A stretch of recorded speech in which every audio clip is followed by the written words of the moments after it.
بسم الله الرحمن الرحيم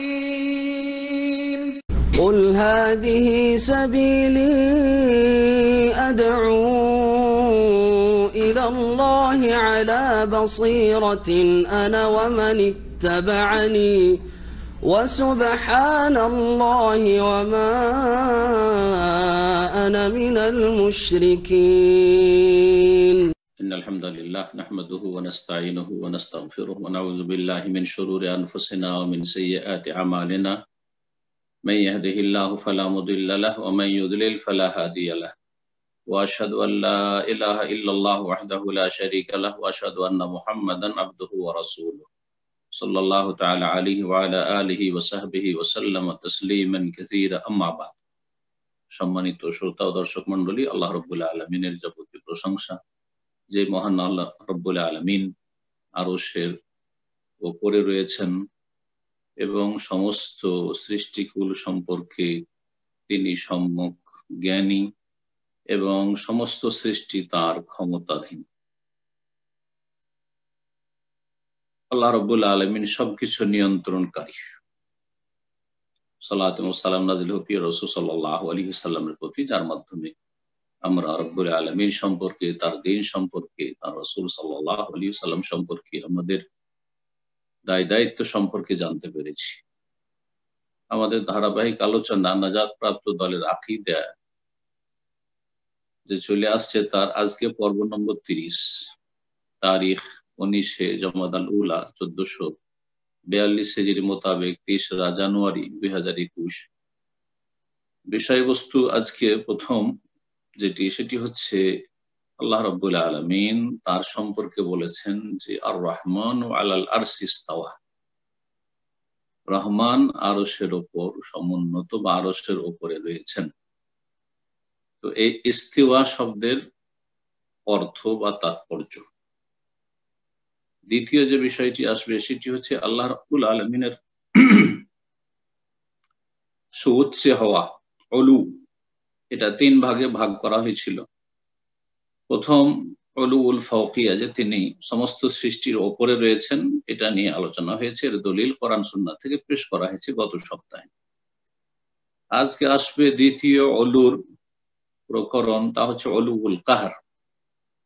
প্রতাপশালী হওয়ার দিক থেকে, অপ্রতিরোধ্য হওয়ার দিক থেকে, মহাপরাক্রান্ত হওয়ার দিক থেকে আল্লাহ রাব্বুল আলামিন সুউচ্চ। এর দলিল কোরআন এবং সুন্নাহ থেকে।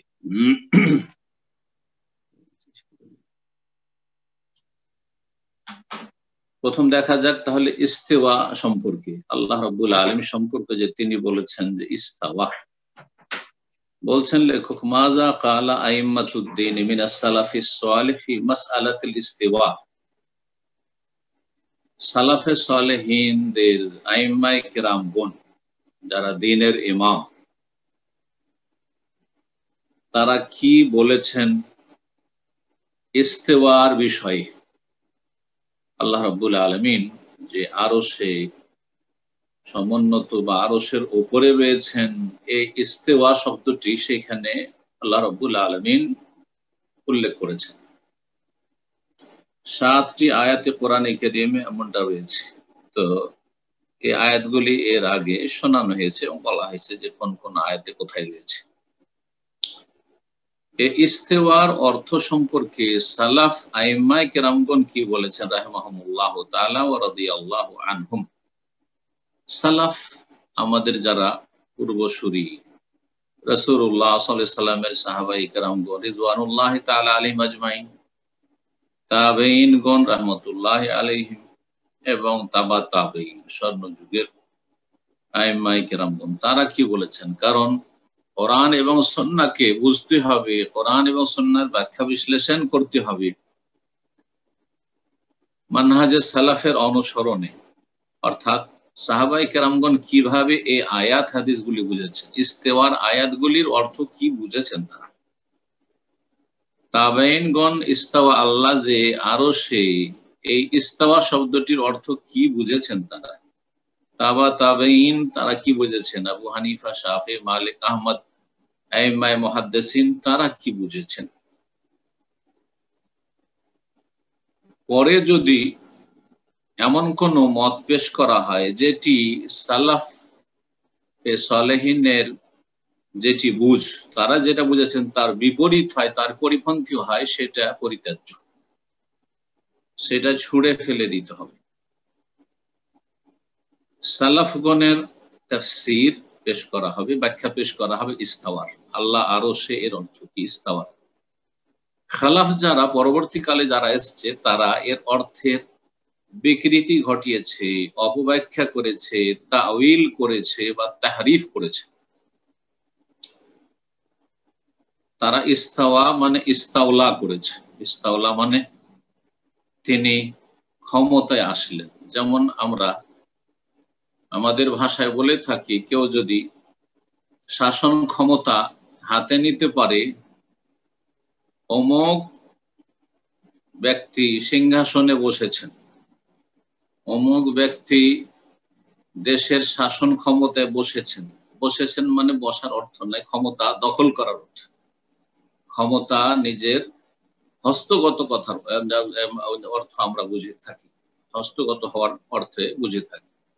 এই অর্থ করেছে যারা অপব্যাখ্যা করেছে, তারা ইস্তাওয়া মানে ইস্তাওলা, এটি বিভ্রান্তি। তার মানে আল্লাহ রাব্বুল আলামিন যখন বলবে যে আল্লাহ ক্ষমতা নিয়েছেন, তার আগে কি আল্লাহ তাহলে ক্ষমতায় ছিল না? সব তার সৃষ্টি। অথবা তার মানে কি এর আর একটা দিক হচ্ছে যে আল্লাহ রাব্বুল আলামিন যখন বলে আল্লাহ ক্ষমতা নিয়েছেন, ইস্তাওয়া মানে ওপরে, আরশের ওপরে তিনি উঠেছেন, এই অর্থ যখন নেবে না, তখন তারা আল্লাহ রাব্বুল সম্পর্কে বলছেন না আল্লাহর কোন দিক বলা যাবে না যে আল্লাহ ওপর দিকে আছে। জি, লা ইউহাদ্দু, তাদের ধারণা ওয়ালা ইউতাসাওয়ারু তাআলা আনিল জিসমি ওয়াল জিহা, এগুলি আশআরি মাতুরিদি আকীদা, আহলুল কালামদের আকীদা আমাদের দেশে শেখানো হয়েছে মাদ্রাসায়, যে আল্লাহ রাব্বুল আলামিনকে যেমন আয়ত্ত করা যায় না, তার সম্পর্কে ধারণা করা যায় না, হক আর বাতিলকে একাকার করে দিয়েছে। ঠিক আছে এটি, কিন্তু তারপরে তাআলা আনিল জিসমি ওয়াল জিহা, তিনি দেহ থেকে সূর্যে, ঠিক আছে, এটাও ঠিক আছে। আল্লাহ রাব্বুল সম্পর্কে দেহ বলা যাবে না, বডি বলা যাবে না, শরীর বলা যাবে, আল্লাহর শরীর বলা যাবে না, কারণ কোরআন সুন্নাহ এই কথাগুলি আসেনি। আমরা এগুলি থেকে বেঁচে থাকবো, যেটা আল্লাহ বলেননি আমরা নিজে থেকে বলবো না। ওয়ানিল জিহাতে, দিকও বলা যাবে না, আল্লাহ দিকের ঊর্ধ্বে, মানে আল্লাহ কোন দিকে না কিছু বলা যাবে না, উপর দিকে এটা বলা যাবে না। এগুলো হচ্ছে গুমরাহি। কোত্থেকে আসলো? যখন ইস্তাওয়া মানে ইস্তাউলা, তিনি ক্ষমতা হাতে নিয়েছেন, আল্লাহ ওপরে উঠেছেন আরশের, এ কথা যখন তারা এই অর্থ করে না, তখন এটা তারা বিশ্বাসও করে না। এ হচ্ছে খালাফদের পরবর্তীকালের মুসলিম অসংখ্য উলামায়ে কেরামদের, যারা আশআরি মাতুরিদি আকীদায় বিশ্বাসী, আর সেটাকে অনেকে আহলে সুন্নাতের আকীদা মনে করে, যে তারাও আহলে সুন্নাত। আসমা সিফাতের ক্ষেত্রে, তাওহীদুল আসমা সিফাতের ক্ষেত্রে তারা আহলে সুন্নাত নয়, তারা আহলে বিদআত, তারা হচ্ছে বিদআতপন্থী, তারা হচ্ছে আহলুদ দালাল, জি, তারা পথভ্রষ্ট। তো ইস্তাওয়ার অর্থ কি বা ইস্তাওয়া সম্পর্কে সালাফে সালেহিন কি বলেছেন? বলছেন কওলুহুম বিআজমাইহিম রাহিমাহুমুল্লাহ তাআলা, তাদের সবার একই কথা, সালাফগণ সবাই এক কথায় বলেছেন ইস্তাওয়া সম্পর্কে। এখানে ইস্তাওয়া, আল্লাহ যে আরশে ইস্তাওয়া, এটা কেমন ব্যাখ্যা করেছেন, কিন্তু শাব্দিক অর্থটা তার আগে করে দিই, যেটা এখানে লেখক উল্লেখ করেন। ইস্তাওয়া মানে কি? ইস্তাওয়া সম্পর্কে সালাফ থেকে যে উক্তিগুলি এসেছে, সেগুলি একটি অর্থ এসেছে ইস্তাওয়া মানে আলা, ওপরে উঠেছেন, আলা আলায়ান, এখান থেকে আল আলা, আল আলী, এগুলি আল্লাহর নাম, গুণবাচক। আরেকটি হচ্ছে ইরতাফা, ইরতাফা ওপরে উঠেছে, ইরতাফা। আরেকটি হচ্ছে সায়েদা, সউদ, ওপরে উঠা বা ওপরে চড়া। 4 নম্বর হচ্ছে ইস্তাকাররা, ইস্তাওয়া আলাল আরশ মানে ইস্তাকাররা আলাল আরশ, আরশের উপর স্থির হয়েছেন, চড়েছেন, উঠেছেন, আরশের উপরে হয়েছেন। তো এই অর্থগুলি শাব্দিক অর্থ, এগুলো লগাবি মানা, লগাবি মানে শাব্দিক অর্থ। এই ইস্তেওয়া আল্লাহ রাব্বুল আরশের উপরে উঠেছেন, সমুন্নত হয়েছেন। আল ইস্তেওয়া সম্পর্কে সবাই কি বলেছেন সালাফগণ? আল ইস্তেওয়া গায়রু মাজহুল বা আল ইস্তেওয়া মালুম। এখানে উল্লেখ করেছে গায়রু মাজহুল মানে অজানা নয়, ইস্তেওয়ার অর্থ অজানা নয়। অর্থাৎ কেউ যদি জিজ্ঞেস করে কোন আলেমকে যে কোরআনের তরজমা তাফসীর বুঝে, ভাই সুম্মাস্তাওয়া আলাল আরশ, অতঃপর তিনি আরশের উপরে উঠেছেন, তো ইস্তেওয়া মানে কি? বলবেন এই কথা বলার অধিকার না যে ইস্তেওয়া মানে জানি না, জানি না বলার অধিকার নেই। কারণ আরবি ভাষা, আর আরবিতে ইস্তেওয়া কাকে বলে আরবরা তাদের মাতৃভাষায় সেটা জানাশোনা, অজানা নয়। তাই বলছেন আল ইস্তেওয়া গায়রু মাজহুল, ইস্তেওয়া শব্দটি অজানা নয়, অজ্ঞাত নয়। অন্য রিওয়ায়াতে রয়েছে ইমাম মালিক রহমতুল্লাহ আলাইহি থেকে, আর এই রিওয়ায়াতটি ইমাম মালিক রহমতুল্লাহ আলাইহির ওস্তাদ ছিলেন রাবিয়াতুর রায় রাবিয়া বিন আবি আব্দুর রহমান, তার থেকে বর্ণিত রয়েছে। তার পূর্বে এই রিওয়ায়াতটি বা এই উক্তিটি ইস্তেওয়া সম্পর্কে যে উক্তিটি এখন উল্লেখ করব সেটি বর্ণিত হচ্ছে উম্মুল মুমিনিন উম্মে সালামা রাদিয়াল্লাহু তাআলা আনহা, রাসূলুল্লাহ সাল্লাল্লাহু আলাইহি ওয়াসাল্লামের সহধর্মিণী, মুমিনদের জননী রাদিয়াল্লাহু তাআলা আনহা থেকে। কি আল ইস্তেওয়া মালুমুন, ইস্তেওয়া আমাদের জানা। ইস্তেওয়া মানে আমরা জানি, জানি না বলবো না। অথবা গায়রু মাজহুল আমাদের অজানা নয়, একই কথা।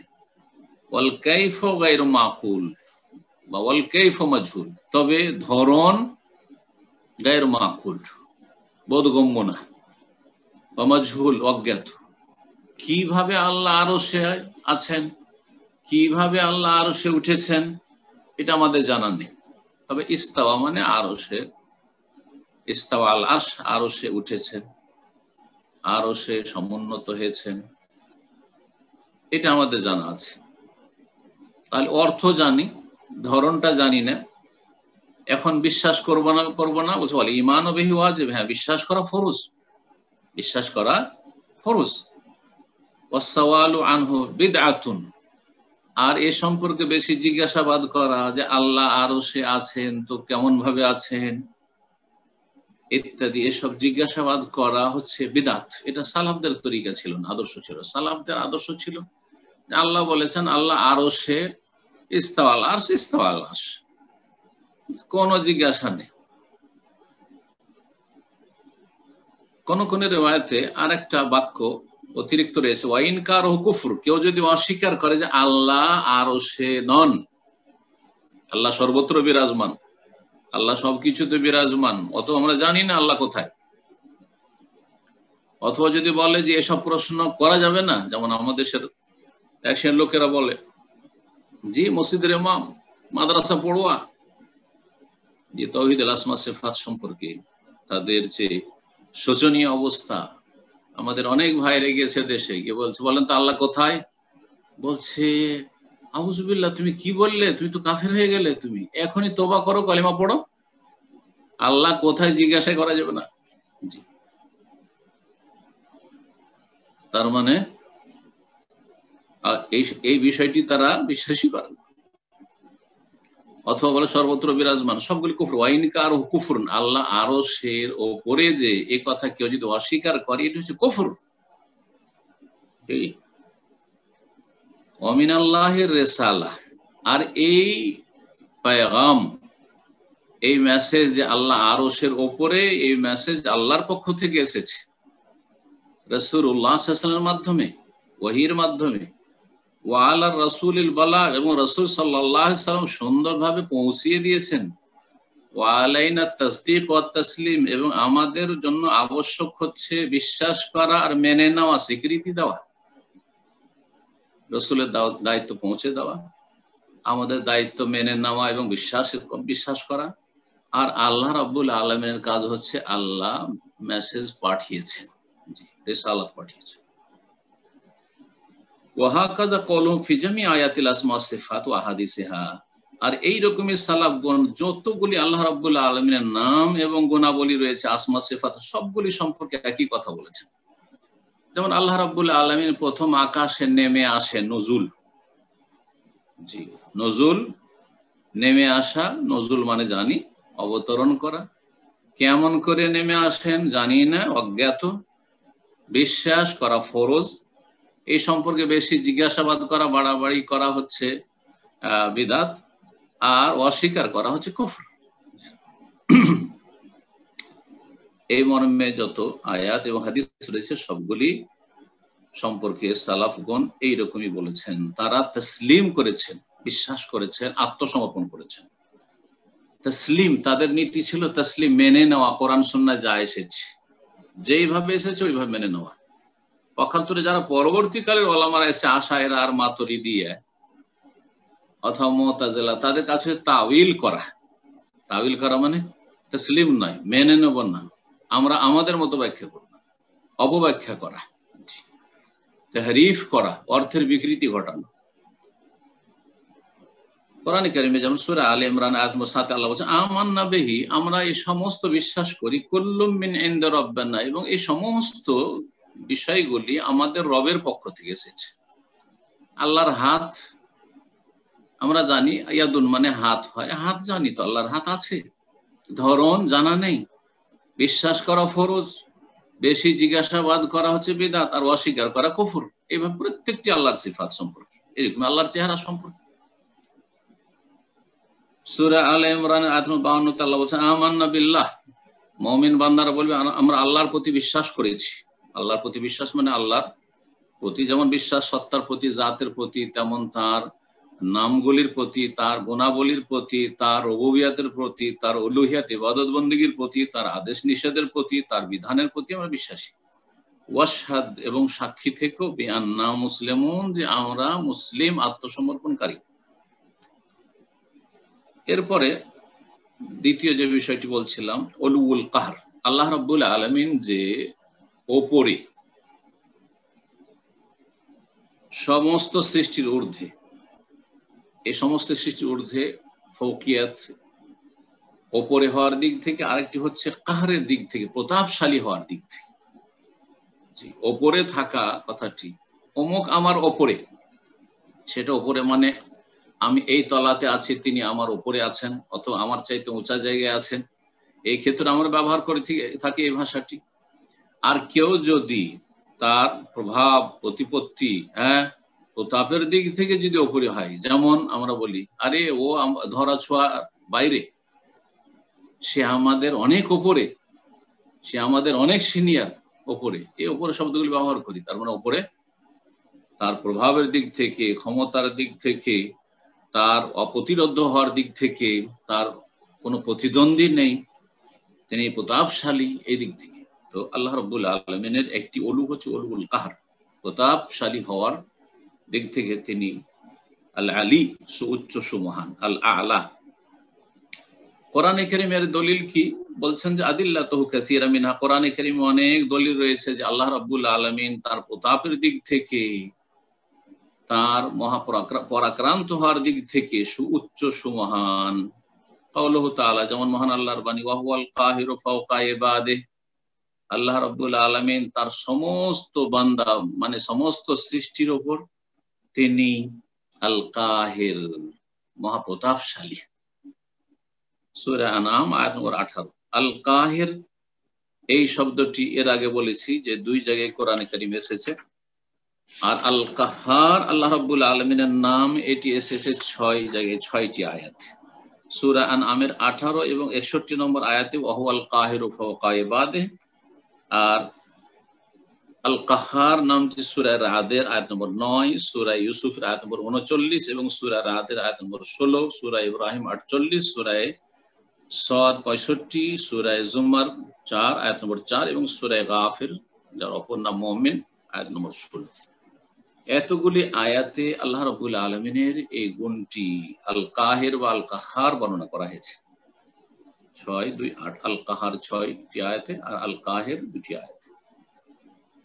ওয়া হুয়া মুতাযাম্মিন লিউলুল কাহরি ওয়াল ফাওকিয়া, এই যে আয়াতটি ওয়া হুয়াল কাহির ফাওকা ইবাদি, তিনি আল্লাহ আল কাহির প্রতাপশালী, ফাওকা ইবাদ তার বান্দাদের উপর। এই আয়াতটি যেমন শামিল উলুল কাহরকে তেমন উলুল ফাওকিয়া, 3 রকমের উলু আল্লাহর সুউচ্চ হওয়া 3 দিক থেকে। তার একটি হচ্ছে ওপরে হওয়ার দিক থেকে, তো ফাওকা ইবাদ তার বান্দাদের উপরে বলা হয়েছে, তিনি উপরে। আর আরেকটি হচ্ছে বলা হয়েছে যে তিনি উলুল কাহার প্রভাব প্রতিপত্তি প্রতাপশালী হওয়ার দিক থেকে বা মহাপরাক্রান্ত হওয়ার দিক থেকে তিনি সুউচ্চ সুমহান। যেমন মহান আল্লাহর বাণী 3টি আয়াত বা এই আল কাহার সম্পর্কে 3টি আয়াত নিয়ে এসছেন, আর তারপরে অন্য অন্য আয়াতগুলো নিয়ে এসছেন যেগুলি এই অর্থ বহন করে। বলছেন মহান আল্লাহ সুবহানাহু, আল্লাহ পাক পবিত্র, তার পবিত্রতা ঘোষণা করি। হু আল্লাহ, তিনি আল্লাহ, আল ওয়াহিদ একক, আল কাহার তিনি মহাপ্রতাপশালী মহাপরাক্রান্ত। সূরা জুমার আয়াত নম্বর 4। মহান আল্লাহ বলেছেন লিমানিল মুলকুল ইয়াউম, আখিরাতে হাসরের মাঠে আল্লাহ বলবেন আজকে সার্বভৌমত্ব কার, মালিকানা কার হাতে, কার কাছে মালিকানা রয়েছে? আছে কেউ রাজা, আছে কেউ নেতা? কোন সাড়া শব্দ আসবে না। যখন আল্লাহ নিজে বলবেন লিল্লাহি, একমাত্র মালিকানা, একক মালিকানা আল্লাহর, আল ওয়াহিদ যিনি একক, আল কাহার যিনি মহাপ্রতাপশালী। সূরা গাফির আয়াত নম্বর 16। মহান আল্লাহ সূরা সাদ আয়াত নম্বর 65 বলছেন কওলুহু তাআলা, কুল, হে নবী বলে দাও, ইন্নামা আনা মুনজির, নিশ্চয় আমি একজন সতর্ককারী মাত্র। ওমা মিন ইলাহিন ইল্লাল্লাহ, আর আল্লাহ ছাড়া কোনো সত্য মাবুদ নেই। আল ওয়াহিদ যিনি একক, আল কাহার যিনি মহাপরাক্রান্ত, আল কাহার। সূরা হুদের আয়াত নম্বর 56-তে এই উলুল কাহার, আল্লাহ যে তার মহাপ্রতাপশালী হওয়ার দিক থেকে সুউচ্চ, এই অর্থটি বহন করে আয়াতগুলি। মহান আল্লাহর বাণী, মা মিন দাব্বাতিন, এমন কোন প্রাণী নেই, ইল্লা হুয়া আখিযুন বিনাসিয়াতিহা, যে যার চুলগুচ্ছ আল্লাহ রাব্বুল আলামিন ধারণ করে নেই। মানে প্রত্যেক সৃষ্টির, প্রত্যেক প্রাণীর চুলগুচ্ছ নাসিয়া বলা হয়। এই যে মানে কপালে যে চুল বেড়ে থাকে মানুষের মাথার চুলগুলো সামনের দিক দিয়ে, সেটাকে বলা হয় নাসিয়া।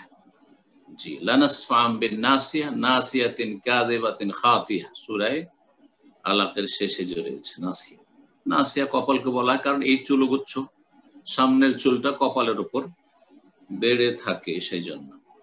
তো আল্লাহ রাব্বুল আলামিন সবার এই যে চুলের অগ্রভাগ রয়েছে তা ধারণ করে রয়েছেন, অর্থাৎ আল্লাহ রাব্বুল আলামিনের আয়ত্তাধীন সবকিছু। আল্লাহ রাব্বুল ক্ষমতার বাইরে কোনো শক্তি নেই, কোনো প্রাণী নেই। ওয়াকাউলুহু তাআলা, মহান আল্লাহর বাণী, ইয়া মাশারাল জিন্নি ওয়াল ইনস, হে জিন এবং মানুষের দল, ইনিস্তাতাতুম আন তানফুযু মিন আকতারিস সামাওয়াতি ওয়াল আরদ, তোমরা যদি পারো, ক্ষমতা রাখো যে আকাশসমূহ এবং পৃথিবীর সীমানা অতিক্রম করবে, ক্ষমতা আছে যে আল্লাহর জমিন আর আসমানের সীমানা অতিক্রম করে জমিনের বাইরে চলে যাব, পৃথিবীর বাইরে চলে যাব, আকাশের বাইরে চলে যাব, এই আকাশ এবং এই জমিনেই থাকবো না। ফানফুযু, তাহলে তোমরা অতিক্রম করো দেখি, অন্য কোনো কোথাও চলে যাও। লা তানফুযুনা ইল্লা বিসুলতান, ক্ষমতা ছাড়া তোমরা অতিক্রম করতে সক্ষম হবে না। আর এই ক্ষমতা নেই, এই ক্ষমতা আল্লাহ কোন সৃষ্টিকে দেন। সূরা রহমান আয়াত নম্বর 33। ওয়াগায়রা যালিকা মিনাল আয়াত, এছাড়াও অনেক আয়াত কোরআনে কারীমে রয়েছে যেগুলি প্রমাণ করে যে আল্লাহ রাব্বুল আলামিন হচ্ছেন মহাপরাক্রান্ত, তিনি হচ্ছেন মহাপ্রতাপশালী, তার ক্ষমতার বাইরে কোনো শক্তি যেতে পারে না। এখন সুন্নাহ থেকে, হাদিস থেকে দলিল কি? বেশ কিছু হাদিস নিয়েছেন। মা দালিলু যালিকা মিনাস সুন্নাহ, আল্লাহ রাব্বুল আলামিন যে প্রতাপশালী হওয়ার দিক থেকে সুউচ্চ সুমহান, এর দলিল সুন্নাহ থেকে কি বলছেন? আদিল্লাতু মিনাস সুন্নাতি কাসীরা, এর দলিল হাদিসে অনেক রয়েছে, তার মধ্যে কয়েকটি হাদিস এখানে শোনাচ্ছি।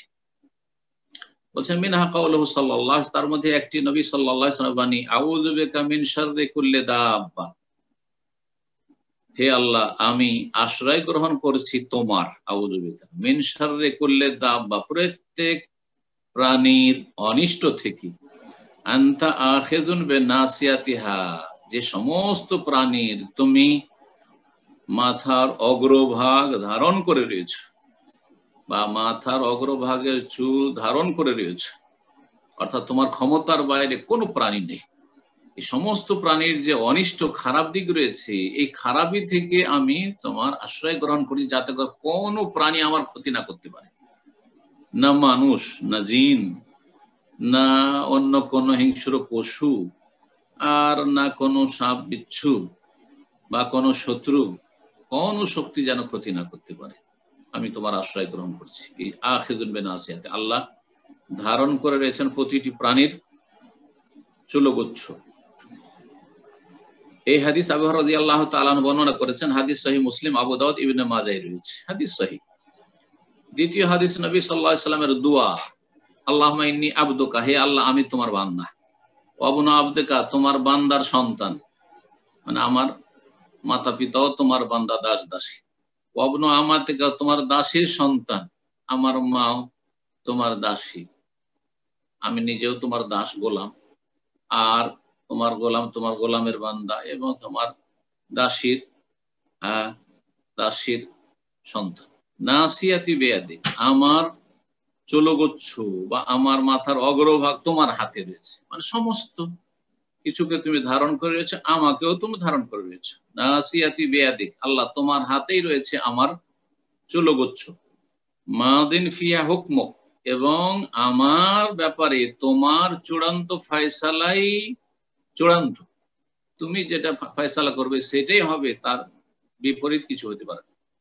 আদলুন ফিয়া কাদাউক, এবং তোমার চূড়ান্ত ফয়সালা আমার ব্যাপারে যা কিছু হয় বা হচ্ছে হবে তা হচ্ছে সুবিচার, ন্যায় ভিত্তিক, কোনো অবিচার নয়। আল হাদিস, এই হাদিসের বাকি অংশটুকুতে যে দোয়া রয়েছে, আসআলুকা বিকুল্লি ইসমিন হুয়া লাকা সাম্মাইতা বিহি নাফসাক আও আল্লামতাহু আহাদাম মিন খালকি আও আনজালতাহু ফি কিতাবিক আও ইস্তাসারতা বিহি ফি ইলমিল গায়বি ইনদাক আন তাজআলাল কুরআনা রাবিয়া কলবি ওয়া নূরা সাদরি ওয়া জিলাআ হুজনি ওয়া যাহাবা হাম্মি। এই হচ্ছে দোয়া। এই হাদিসটি সম্পর্কে মুহাদ্দিসিনদের ইখতিলাফ রয়েছে, হাদিস সহিহ বা হাসান না যায়ীফ। হাদিস মুসনাদ আহমদে রয়েছে, তবে হাদিসের সনদে দুইজন বর্ণনাকারী রয়েছে যারা দুর্বল, যার ফলে হাদিসটিকে যায়ীফ বলা হয়েছে। দোয়ার এই হাদিসটিকে যায়ীফ বলা হয়েছে। এই হাদিসটি বা এই দোয়াটি আরব দেশে খুব প্রসিদ্ধ দোয়া, যা দোয়ায় কুনুতের সাথে যে অনেকগুলি দোয়া পড়ায় তার মধ্যে এটা বেশিরভাগই এখানকার আইম্মায়ে কেরামগণ পড়ে থাকেন। দোয়ার অর্থ খুব সুন্দর। এক কথায় দোয়াতে নাসিয়াতি বিয়াদিক, আল্লাহ তোমার হাতে রয়েছে আমার মাথার অগ্রভাগের চুল। তৃতীয় দলিল বা হাদিস নবী সাল্লাল্লাহু আলাইহি ওয়াসাল্লামের বাণী দোয়ায়ে কুনুতে, আল্লাহুম্মা ইহদিনি ফিমান হাদাইত ওয়া আফিনি ফিমান আফাইত ওয়া তাওয়াল্লানি ফিমান তাওয়াল্লাইত ওয়া বারিক লি ফিমা আতাইত ওয়া কিনি শাররা মা কাযাইত ফা ইন্নাকা তাকদি। বলেন এখানে সংক্ষেপ করে, ইন্নাকা তাকদি, আল্লাহ তুমি চূড়ান্ত ফয়সালা করো, ওয়া লা ইউকযা আলাইক, তোমার বিরুদ্ধে কেউ ফয়সালা করতে পারে না, ইন্নাহু লা ইয়াযিল্লু মান ওয়ালাইত, তুমি যার সাথে মিত্রতা রাখো, যাকে তুমি ভালোবাসো, তাকে কেউ লাঞ্ছিত করতে পারে না। ওয়ালা ইয়াইজু মান আদাইত, আর যাকে তুমি শত্রু মনে করো যে তোমার শত্রু, তাকে কেউ সম্মান দিতে পারে না। এই হাদিস নাসাইতে রয়েছে, আলী রাদিয়াল্লাহু তাআলা আনহু থেকে বর্ণিত, তিরমিজিতে রয়েছে হাসান বিন আলী রাদিয়াল্লাহু তাআলা আনহু থেকে বর্ণিত।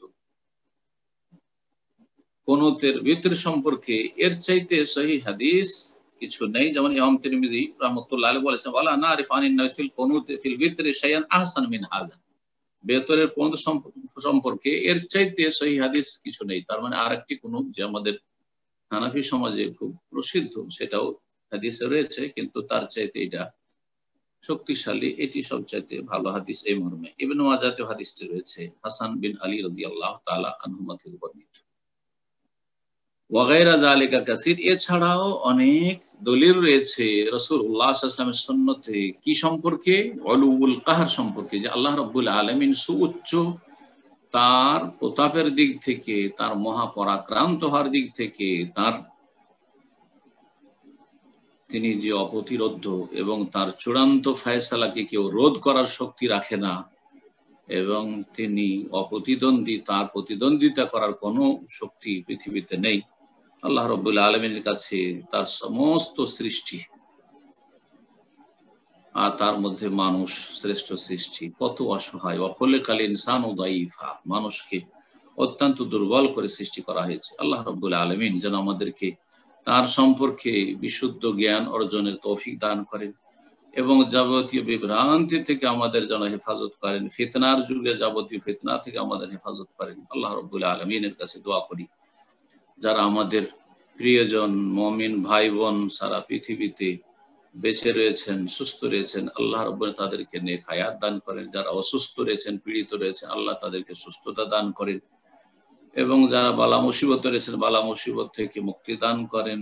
যারা আর্থিক সংকটে রয়েছেন, রুজিতে আল্লাহ বরকত দান করেন এবং যারা দুনিয়া থেকে চলে গেছেন তাদের আল্লাহ রাব্বুল আলামিন গুনাহ খাতা মাফ করেন, জান্নাতুল ফিরদৌস দান করেন এবং আমাদেরকে আল্লাহ রাব্বুল আলামিন তার রহমত দিয়ে যেন ঢেকে নেন। ওয়া সাল্লাল্লাহু ওয়া সাল্লাম আলা নবিয়িনা মুহাম্মদ ওয়া আলা আলিহি ওয়া সাহবিহি আজমাইন। জাযাকাল্লাহু খাইরান শেখ। সম্মানিত দিনী ভাই ও বোনেরা, এখনই আমাদের প্রশ্নোত্তর পর্ব শুরু হবে। তো প্রশ্নোত্তর পর্ব শুরু হওয়ার পূর্বে যারা প্রশ্ন করবেন তাদের উদ্দেশ্যে বলছি যে যখন আপনাদের নাম আমি মেনশন করব, আপনারা শুধু আপনাদের এলাকা বা দেশ যেখান থেকে আপনারা প্রশ্ন করতেছেন সেটা মেনশন করার পরেই প্রশ্ন করে যাবেন, কারণ সময় যতটা সম্ভব আমরা কাজে লাগানোর চেষ্টা করব। অনেক ব্রাদার সিস্টার লাইনে আছেন যারা প্রশ্ন করার জন্য অপেক্ষা আছেন, আসুন আমরা সকলে সুযোগ করে দিই তাদেরকে প্রশ্ন করার জন্য। আর একটা করে অবশ্যই প্রশ্ন করব, একের অধিক প্রশ্ন করবো না ইনশাআল্লাহ। তো আজকে শুরুতেই প্রশ্ন করবেন শাফিরা রহমান, আপনি প্রশ্ন করুন।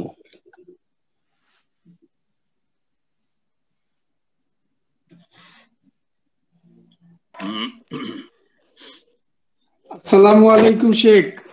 ওয়ালাইকুম আসসালাম ওয়া রাহমাতুল্লাহি ওয়া বারাকাতুহু। জি ভালো আছেন? আমি নিউ ইয়র্ক থেকে কল করছি।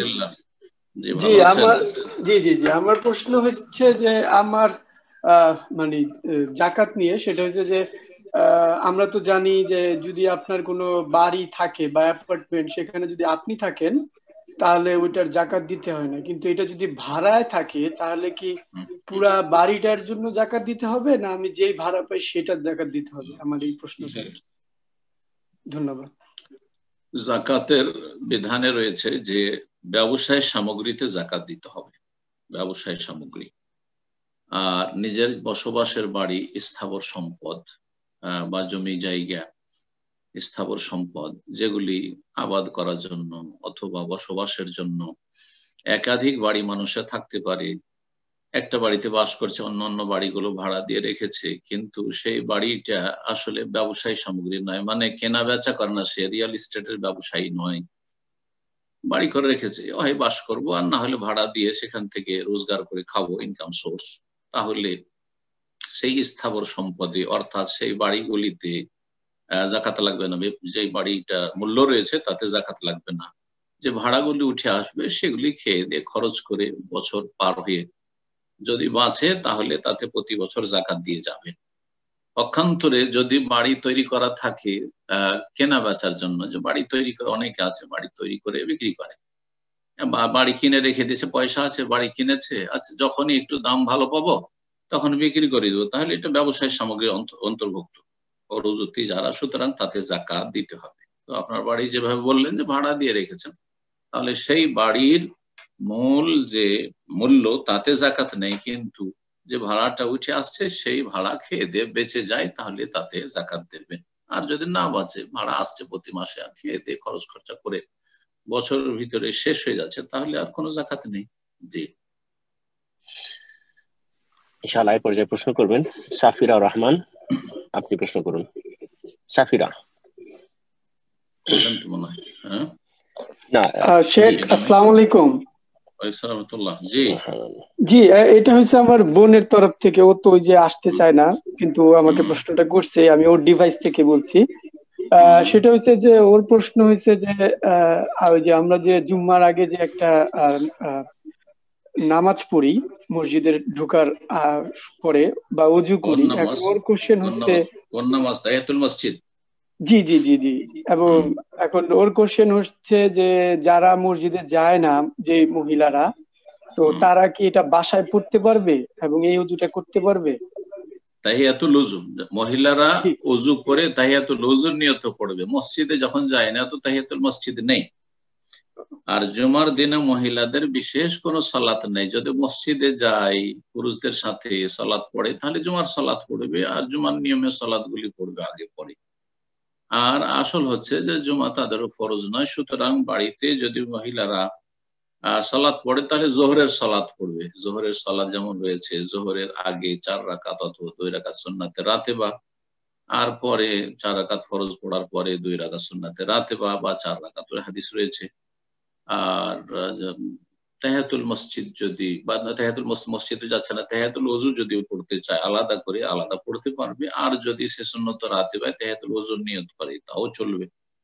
আশা করি বুঝতে পেরেছেন।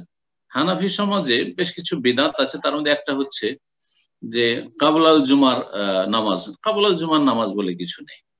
কাবলাল জুমার নামাজ মানে ওই জোহরের উপরে কিয়াস করে জোহরের আগে 4 রাকাত, সুতরাং জুমার আগে 4 রাকাত। এগুলি তাদের মন গড়া মাসআলা বা মন গড়া ফতোয়া আর ভুল আমল। আল্লাহ যেন সংশোধন করেন, তৌফিক দান করেন। আল্লাহুম্মা আমিন। এরপর যা প্রশ্ন করবেন জাহিদ হাসান, আপনি প্রশ্ন করুন। আসসালামু আলাইকুম সাহেব। বাংলাদেশ থেকে বাচ্চাদের বিভিন্ন ধরনের টিকা দেওয়া হয়, হাম, পোলিও, হেপাটাইটিস, এগুলো। এখন এগুলো টিকা দেওয়া কতটুকু শরীয়ত সম্মত, আর এগুলো টিকা না দিলে বিভিন্ন রোগ হতে পারে এমন বিশ্বাস করাটা কি ঠিক হবে?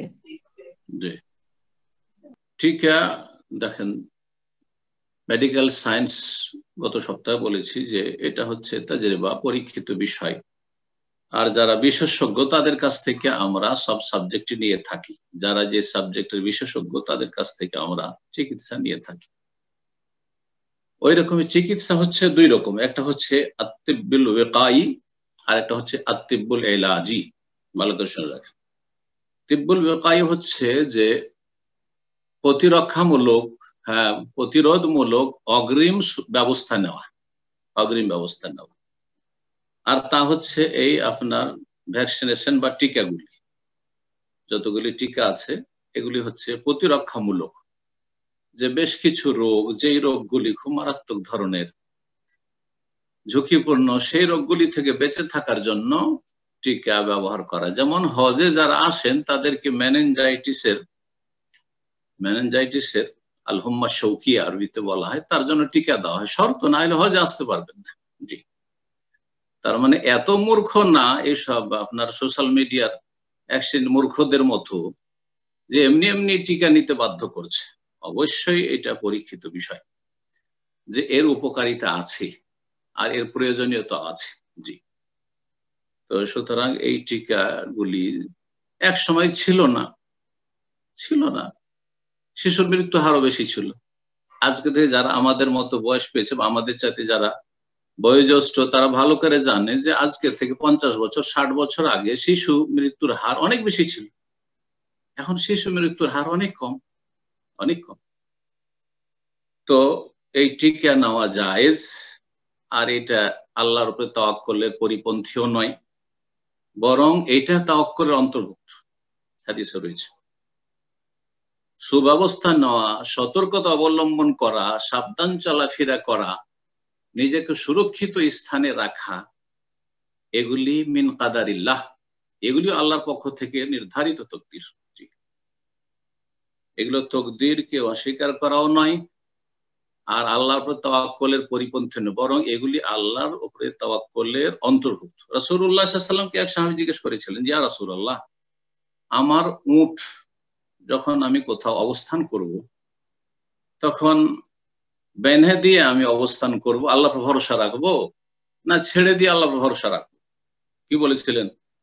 বলে ইকিলহা ওয়া তাওয়াক্কাল, উটটা বেঁধে রেখে আল্লাহর উপর ভরসা রাখো। গ্রামে গঞ্জে যারা গাই গরু পুষেন, বকরি ছাগল পুষেন, রাত্রে বাইরে ছেড়ে দেন না, বেঁধে রাখেন, সুরক্ষিত স্থানে রাখেন, বেঁধে রাখেন, আর তারপরে আল্লাহ ভরসা করে শুয়ে যান। কিন্তু আপনি বেঁধে রাখবেন না, মাঠে ঘাটে গরু ছেড়ে দিবেন, ছাগল ছেড়ে দেবেন, আল্লাহ ভরসা, আল্লাহ ভরসা না, এটা জাহেলদের কথা। তো কথা হচ্ছে যে টিকা নেওয়া জায়েজ। আর টিকাগুলি সম্পর্কে যারা সংশয় সৃষ্টি করেছে, সন্দেহ সৃষ্টি করেছে, এগুলি অপপ্রচার অথবা এগুলি হচ্ছে বাড়াবাড়ি, আর এগুলি সন্দেহের ভিত্তিতে জান ওয়া ইন্না জান্না লা ইউগনি মিনাল হাক্কি শাইআ। আমাদের ডাইরেক্টর গত জুমায় খুতবাতে বলছিলেন, জাযাকাল্লাহ খাইর, খুব সুন্দর কথা বলেছেন। একটা ভ্যাকসিন এসেছে, ধরেন এই ভ্যাকসিনটার পজিটিভ, এটা উপকারী, পৃথিবীতে কতজন বলছে, আর তার অপকারী কতজন বলছে? চিন্তা করুন। প্রয়োজন আছে কতজন বলছে, আর প্রয়োজন নেই কতজন বলছে? নিঃসন্দেহে সারা বিশ্ব তো গণতন্ত্রে বিশ্বাসী, নিঃসন্দেহে সংখ্যাগরিষ্ঠ বলবে না এর প্রয়োজনীয়তা আছে, বলিয়ে নিতে হবে। তারপরে এই সব টিকাগুলি আজকাল না নিলে সৌদি আরবের মাদ্রাসা স্কুল অ্যাডমিশন হবে না। আপনি কি মনে করেন? আপনার দেশেও তাই হবে? হ্যাঁ, হয়তো হচ্ছে। যদি এরকম হয়ে থাকে তাহলে ধীরে ধীরে ধীরে ওইদিকে যাচ্ছে পৃথিবী। সুতরাং আর যদি আপনি মনে করেন যে আমি নেব না, মরি আর বাঁচি, আমি নেব না, তো আপনার ব্যাপার, সেটা আপনার ব্যাপার, কিন্তু কারো উপরে চাপিয়ে দিন না, কারো উপরে চাপিয়ে দেন না, ভুল কথা। আল্লাহ রাব্বুল আলামিন যেন বুঝার তৌফিক দান করেন। তিব্বুল এলাজি, তিব্বুল বেকাই বললাম এতক্ষণ, সতর্কতামূলক আগে থেকে চিকিৎসা নেওয়া, এটা হচ্ছে এই ভ্যাকসিনগুলি। আর তিব্বুল এলাজি হচ্ছে আক্রান্ত হওয়ার পরে চিকিৎসা করা। যেমন এই করোনার যুগে যাতে করোনায় আক্রান্ত না হয়, এর জন্য আমরা কি ব্যবস্থা নিই না?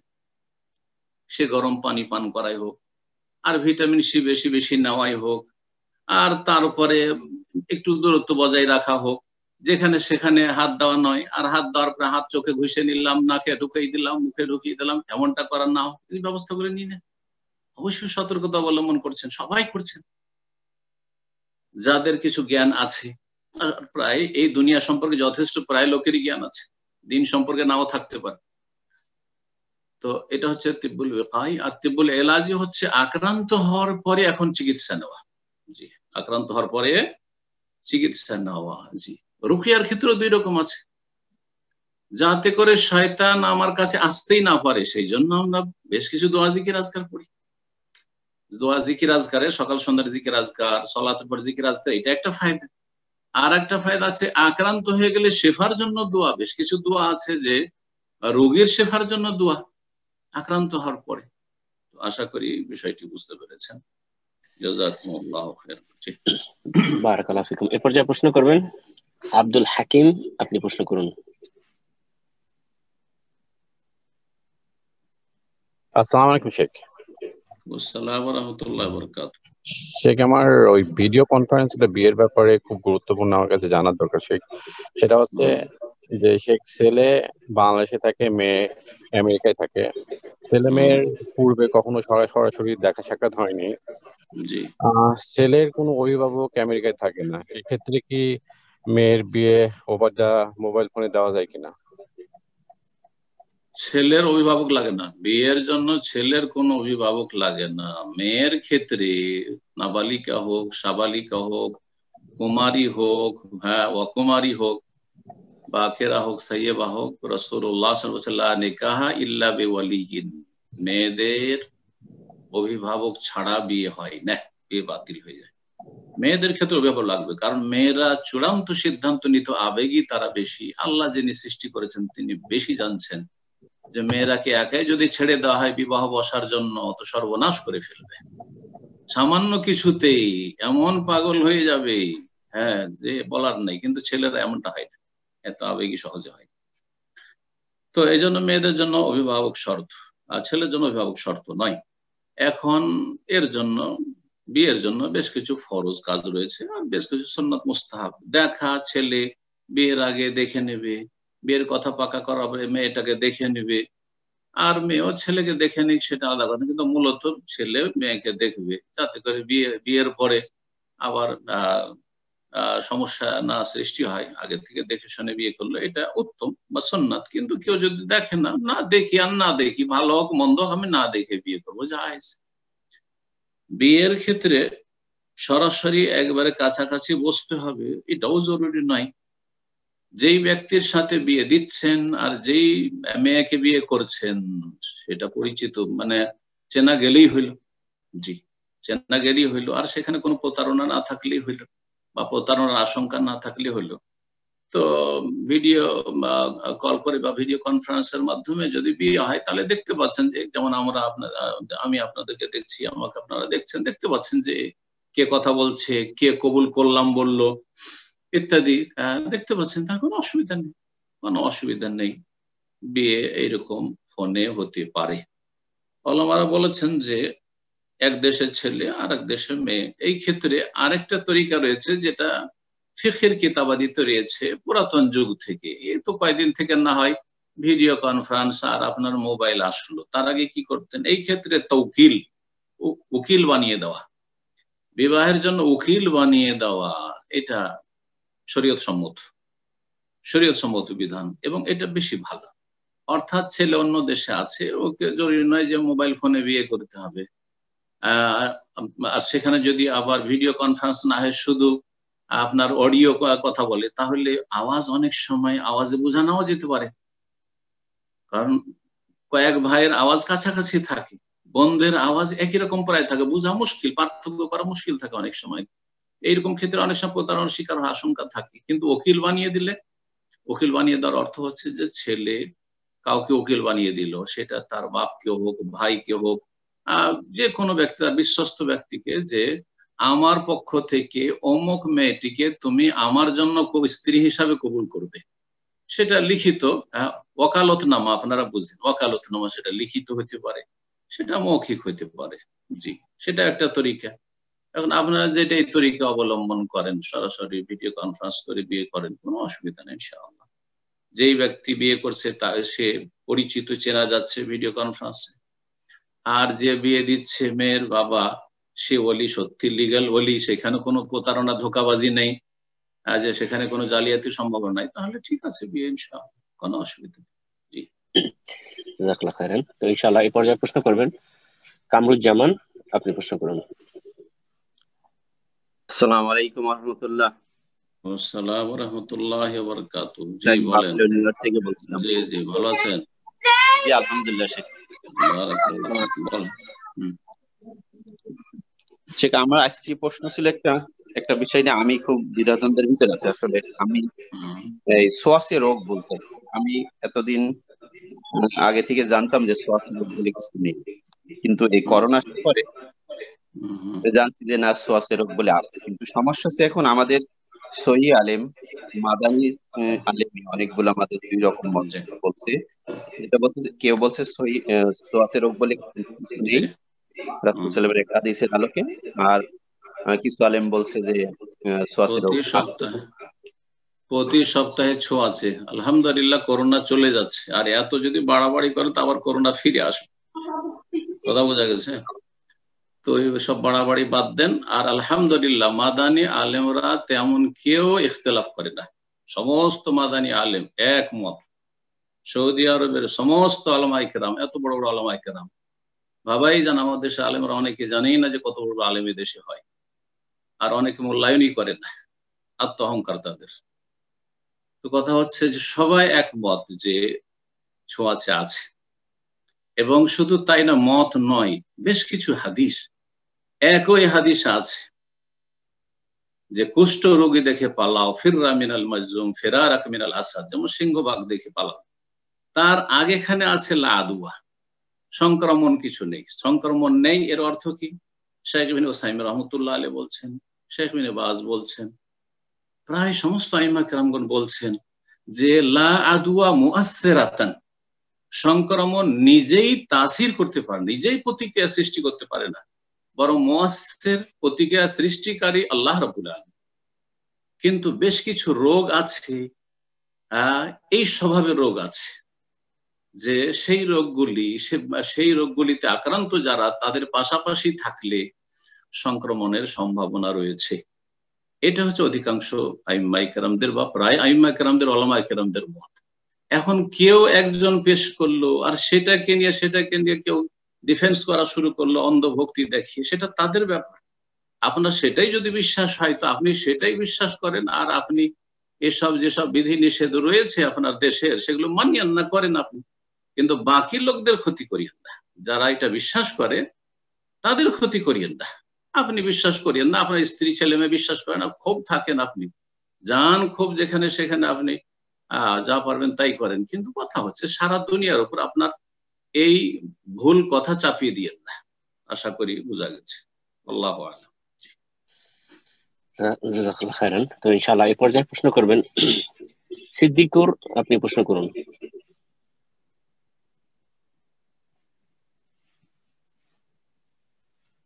জি, আপনার ফোনটা আনমিউট হয়েছিল, আপনি ফোনটা আবারও আনমিউট করে ফেলেছেন, তো ফোনটাকে আবার আনমিউট করে নিন সিদ্দিকুর। এবং এন্ডিং এ আপনার বেশ কিছু নাম্বার দেখা যাচ্ছে লিস্টিং এ, আমরা নামগুলো সুন্দরভাবে এন্টার করার চেষ্টা করবো। নেক্সট টাইমে ফুল নাম দেবেন। তো ইনশাআল্লাহ আমি আপনাকে পরবর্তীতে আবার সুযোগ করে দেবো। এই পর্যায়ে প্রশ্ন করবেন মোহাম্মদ হুসাইন মাস্টার।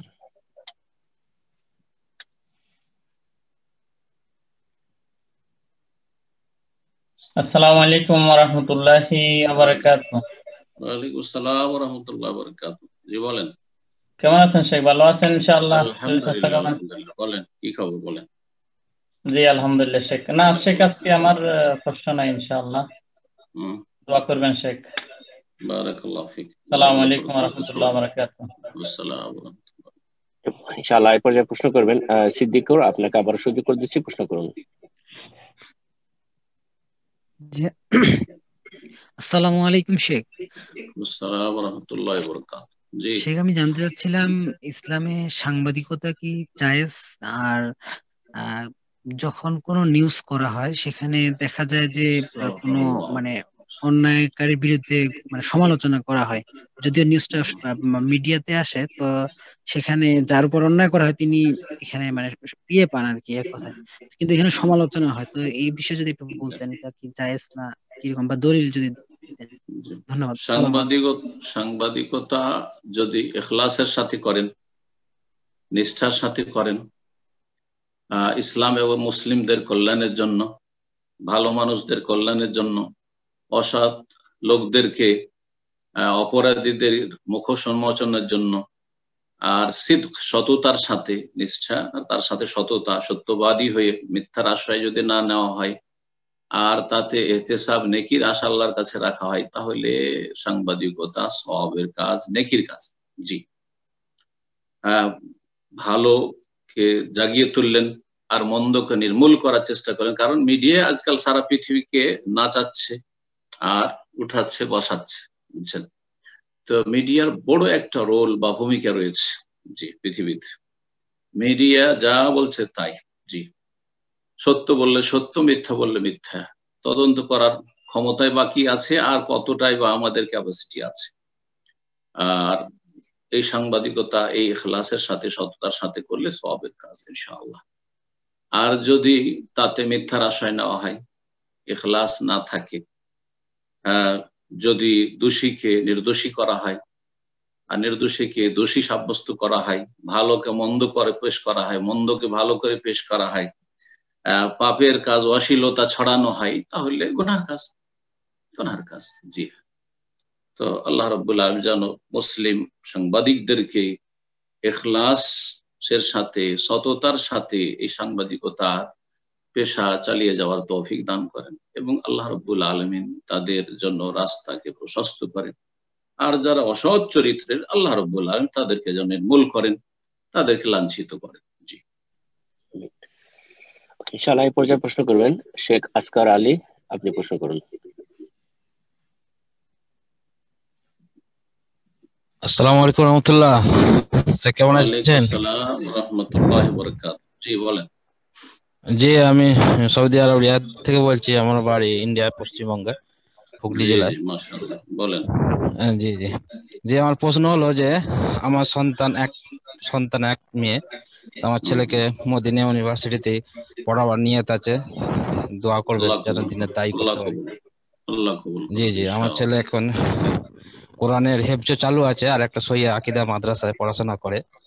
তো ছোটবেলা থেকে কিভাবে গাইড করা যায় যে সেটা আমাদের মদিনা ইউনিভার্সিটিতে পড়াতে পারি, মানে গাইড কিভাবে কি করলে, এখন ছেলের বয়স এই 9 বছর। আর একটা কথা যে আমার একটা ছেলে একটা মেয়ে, কিন্তু আমার স্ত্রীর কোনো শারীরিক রোগ নাই এবং ডাক্তারও বলেনি যে আর ছেলে নেওয়া যাবে না, কিন্তু আমার স্ত্রী নিতে চাইছে না। এই ক্ষেত্রে আমি অনেক বুঝিয়েছি, এমনকি দ্বিতীয় বিয়ে করারও ধুমকি দিয়েছি, তাও মানছে না। এই সম্বন্ধে পরামর্শ দেবেন। জাযাকুমুল্লাহ খাইর। আল্লাহ রাব্বুল আলামিন যেন তৌফিক দান করেন। যদি আপনার মধ্যে ইখলাস থাকে, আর ইখলাসের আল্লাহ তৌফিক দান করুক, আর আশা করি আছে, যার যত বেশি ইখলাস থাকবে আল্লাহ সে অনুযায়ী বরকত দান করবে। নিষ্ঠার সাথে ইখলাসের সাথে ছেলে মেয়েদের ইসলামী প্রতিপালনের যদি সৎ নিয়ত রাখেন এবং সে অনুযায়ী ভালো মাদ্রাসায় কোরআন সুন্নাহ ভিত্তিক যেসব মাদ্রাসা পরিচালিত হচ্ছে সেসব মাদ্রাসায় ভালো সিলেবাসে যদি ছেলেকে লেখাপড়া করান বা ছেলে মেয়েদেরকে লেখাপড়া করান, আর ইনশাআল্লাহ আল্লাহর কাছে আশা করা যেতে পারে। তার সাথে দোয়া করবেন, প্রচেষ্টা মেহনত ইখলাসের সাথে, আর তার সাথে দোয়া করবেন রব্বুল আলামিনের কাছে আল্লাহ যেন মনের আশা পূরণ করেন, ভালো আশা। তো ইনশাআল্লাহ আল্লাহ সফল করবেন আপনাকে আপনার ছেলে মেয়েদের ক্ষেত্রে।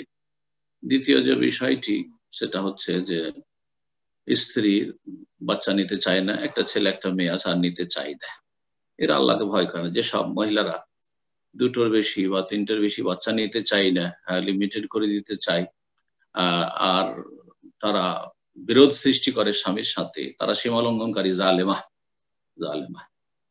যদি একান্ত তাদের বাচ্চা না নিতে হয় আর নেব না বলে, একটু হারাম কথা বলছে, অন্যায় কথা, গুনাহগার তারা, জালেম। তার সাথে যদি নাই একান্ত গুনাহগার, কিন্তু অন্যকে গুনাহগার বানাবে না। সেই জন্য বলবো যে তাহলে স্বামীকে অনুমতি দিয়ে দাও, স্বামী বিয়ে করবে, আর বিয়ে করে সে ইনসাফ করবে, ইনশাআল্লাহ তোমারও হক আদায় করবে, আর যাকে বিয়ে করে নিয়ে আসবে তারও হক আদায় করবে, আর না হলে রবের কাছে আসামের কাঠগড়ায় হাজির হবে। আর যদি শক্তি থাকে, ইমানি শক্তি, আল্লাহর ভয় ভীতি তাকওয়া থাকে, সুবিচার করে, তাহলে বহু বিবাহ উত্তম। জি, যে পারবে, যার শারীরিক ক্ষমতা আছে, আর্থিক ক্ষমতা আছে, ইমানি ক্ষমতা আছে, তার জন্য একাধিক বিয়ে করাই হচ্ছে উত্তম। কারণ আল্লাহ 2 দিয়ে শুরু করেছেন, 3, 4, তারপরে বলেছেন ফাইন লাম তাস্তাতিউ ফাওয়াহিদা ফানকিহু মা তাবা লাকুম মিনান নিসাই মাসনা ওয়া সুলাসা ওয়া রুবা। তোমরা বিয়ে করো নারীদের মধ্য থেকে যা পছন্দ হয়, মাসনা 2 একসাথে সবসময় 2 রাখতে পারো, 3 সুলাসা রাখতে পারো, 4 রাখতে পারো। ফাইলাম তাস্তাতিউ, যদি না পারো, না পারো মানে শারীরিক ক্ষমতা নেই, আর্থিক ক্ষমতা নেই, 2টো স্ত্রীকে আপনি 2টো বাড়ি করে দিতে পারবেন না, চলার মতো বাড়ি করে দিতে পারবেন না, খাওয়াতে পারবেন না, অথবা আপনি ইমানি এত কমজোরি যে আপনি সুবিচার করতে পারবেন না, আপনি জুলম অত্যাচার করা শুরু করবেন, দ্বিতীয় বিয়ে করে আপনার প্রথমটাকে একবার উপেক্ষা করে দেবেন, এইরকম হলে হারাম বিয়ে করা। তাহলে ফাওয়াহিদা, তখন একটি করো। যেই মহিলারা স্বামীকে বিয়ে করতেও দিচ্ছে না, আবার বাচ্চাও নিতে চায় না, তারা আরো বড় জালেম গুনাহগার। সুতরাং তাদেরকে বলবো যে আল্লাহকে ভয় করুন এবং হয় আল্লাহর তাকদীরের উপর সন্তুষ্ট হয়ে আপনি স্বাভাবিক ভাবে আপনি জীবনযাপন করুন, যাতে করে আল্লাহ যতটা ফয়সালা রেখেছেন ততটা দেবেন। পয়সার ক্ষেত্রে আমাদের মুসলিমদের পেট কাফেরদের মতো, জাহান্নামের মতো, হালমিম মাজিদ। আরে কোটি কোটি টাকার মালিকও যদি হয়ে যায়, কোন মুসলিম নেই যে বলবে যে আল্লাহ লাগবে না, টাকা যথেষ্ট হয়ে গেছে, এত টাকা করবোটা কি। আমার পৃথিবীতে কোনো মুসলিম খুঁজে পাওয়া যাবে না। পয়সা নিয়ামত, তার চাইতে গুরুত্বপূর্ণ বড় নিয়ামত হচ্ছে ছেলে মেয়ে, সন্তান সন্ততি। ইন্নামা আমওয়ালুকুম আওলাদুকুম ফিতনা। জি, দুটোই যেমন ফিতনা, দুটোই তেমনই নিয়ামত, দুটোই তেমনই ভোগের সামগ্রী। তো ছেলে মেয়েদের ক্ষেত্রে না একটা নিব, 2টা নেব, তো 3টা নেব, এইটাই পারি না। আউযুবিল্লাহ। এদের তো তাকদীরের প্রতি ঈমানেই এদের ত্রুটি আছে। আল্লাহ রুবুবিয়ত, আল্লাহ যে রাজ্জাক, রিজিক দাতা, রিজিক আসমান থেকে তিনি নামান, এই তাওহীদ রুবুবিয়তের প্রতি ঈমানেই ত্রুটি রয়েছে। এদের তাওহীদ ত্রুটিপূর্ণ, এদের ঈমান বিল কাদার, তকদিরের প্রতি ঈমান ত্রুটিপূর্ণ। সুতরাং এদের ঈমান নিয়েই আল্লাহ জানে কি হবে আল্লাহর সামনে যখন হাজির হবে। যে আল্লাহ এই কথা না বলে যে তোমাদের তো ঈমানই ছিল না যে আমি রব, আমি রিজিক দাতা, আমি প্রতিপালনকারী, তুমি তো একটা মাধ্যম মাত্র। তুমি তো তকদির, আমার যে তকদির সেই তকদির তুমি বিশ্বাসই করনি। আল্লাহ রাব্বুল আলামিন যেন এইরকম মহিলাদেরকে হেদায়েত দান করেন, যাতে করে তারা নিজেরা জালেম হয়ে না মারা যায়, আর স্বামীকেও জুলমের জন্য বাধ্য না করে। আর এত দুর্বল স্বামী হবেন না। আমার একটা পরামর্শ, যে এত দুর্বল স্বামী কেউ হবেন না। নারী জাতিকে যত ছাড় দেবেন তত মাথায় চেপে বসবে। আমাদের বোনেরা অনেকে শুনছে, রাগ করবেন হয়তো, কিন্তু এটাই হচ্ছে মহিলাদের স্বভাব। এদেরকে যত ছাড় দেবেন তত বেশি মাথায় চেপে বসবে। আবার এমন টাইট করবেন না, আবার এটাও বলছি, এমন টাইট করবেন না যে ভেঙে যায়। যেমন রাসূলুল্লাহ সাল্লাল্লাহু আলাইহি ওয়াসাল্লাম ফাস্তাউসু বিন-নিসাই খায়রা, নারীদের ক্ষেত্রে আমার কাছ থেকে কল্যাণের উপদেশ গ্রহণ করো। তাদের ক্ষেত্রে ফাইন্না খুলিকনা মিন দিলাইন, বাঁকা হাড় থেকে এদেরকে পয়দা করা হয়েছে। এই বাঁকা হাড়কে যদি সোজা দ্রুত বেগে করতে যাও, তাড়াতাড়ি বলো যে রাতারাতি ঠিক করব, একবারে শক্ত ভূমিকা নিয়ে ঠিক করব, তাহলে কাসার তাহা, তাহলে ভেঙে ফেলবে। ওয়াকাসরুহা তালাকুহা, আর এই নারীদেরকে ভেঙে ফেলা হচ্ছে এই নারীদের তালাক। সুতরাং তালাক এর পরিস্থিতি থেকেও সাবধান, এবং তাদেরকে মাথায় চাপিয়ে নেওয়া থেকেও সাবধান। তাদের গোলাম হবেন না, দায়ুস হবেন না, আর তাদের উপর একবারে সেনাবাহিনীর মতো অথবা পুলিশ প্রশাসনের মতো আপনি জালেমও হইতে যাবেন না, বরং মধ্যম পন্থা অবলম্বন করবেন। আল্লাহ যেন তৌফিক দান করেন। জি, আমিন।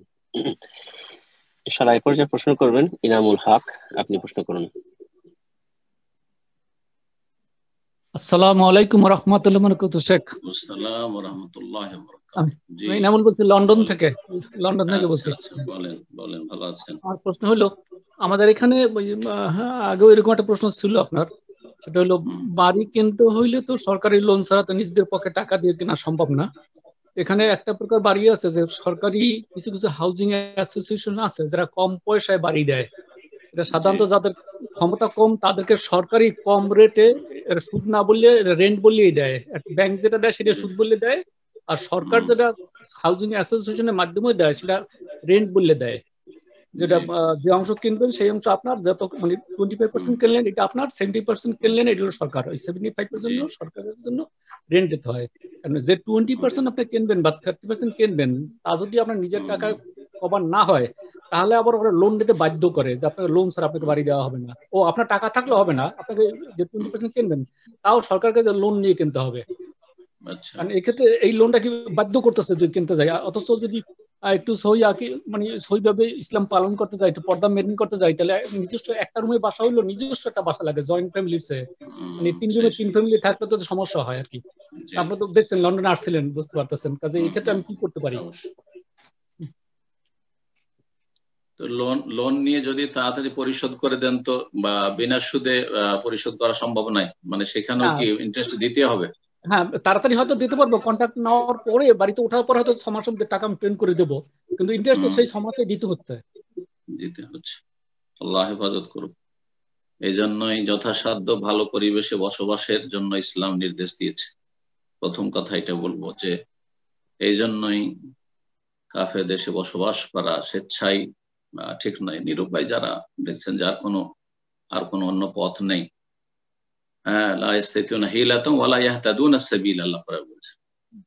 কোনো রাস্তা পথ আর পাচ্ছেন না, কোনো ওই নেই, তাদের ক্ষেত্রে ভিন্ন। কিন্তু শখ করে গিয়ে কাফের দেশে বসবাস করা বহু সমস্যা রয়েছে, তার মধ্যে এটা একটা সমস্যা। জি, যে আপনাকে সুদে জড়াতে বাধ্য হইতে হচ্ছে, অনেক জায়গায় আপনার মানে সন্দেহপূর্ণ খাবার খেতে হচ্ছে, আল্লাহ জানে কি খেলেন।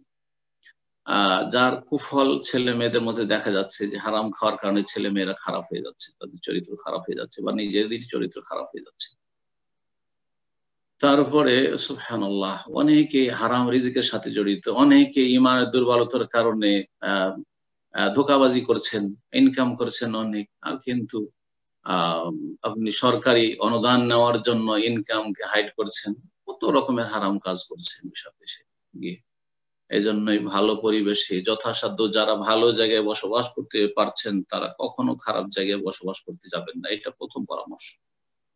আর তারপরে বলবো যারা নিরুপায় দেখছেন, যার কোনো উপায় নেই, আমাকে এখানেই থাকতে হবে আর আমার অন্য কোনো পথ নেই, যদি এরকমটা হয়, সত্যি হয়, কিন্তু সত্যি কিনা এটা দেখতে হবে। তো যদি এরকমটা হয় তখন নিরুপায় হলে, যেমন আপনাদের দেশের ওলামারা বেশি জানছেন, তারা অনেকে বলেছেন যে আদ-দারুরাতু তুবিহুল মাহযুরা, নিরুপায় হলে কিছু নিষিদ্ধ কাজ জায়েজ হয়ে যাবে। আর যদি নিরুপায় না হয় তাহলে জায়েজ নয়। আর কিছু ওলামারা বলছেন না, মোটেই জায়েজ নয়। আল্লাহ তাআলা আলাম। এসব বিষয়গুলিতে চূড়ান্ত ফয়সালা দেওয়া এইভাবে আমভাবে বড় মুশকিল, কারণ সুদ ভয়ঙ্কর, এর পরিণাম আল্লাহু আকবার। সুদের বিরুদ্ধে আল্লাহ যুদ্ধের ঘোষণা করেছেন। ফাত্তাকুল্লাহ মাস্তাতাতুম, একটি কথা বলবো, আল্লাহ কোরআনে কারীমে বলেছেন সূরা তাগাবুনে, যথাসাধ্য আল্লাহকে ভয় করুন। ফাত্তাকুল্লাহ মাস্তাতাতুম, যথাসাধ্য আল্লাহকে ভয় করুন। আল্লাহ রাব্বুল আলামিন যেন আমাদেরকে তার তৌফিক দান করেন। আল্লাহু আ'লাম। আপনি ইনশাআল্লাহ এই পর্যায়ে প্রশ্ন করবেন। আব্দুর রাকিব, আপনি প্রশ্ন করুন।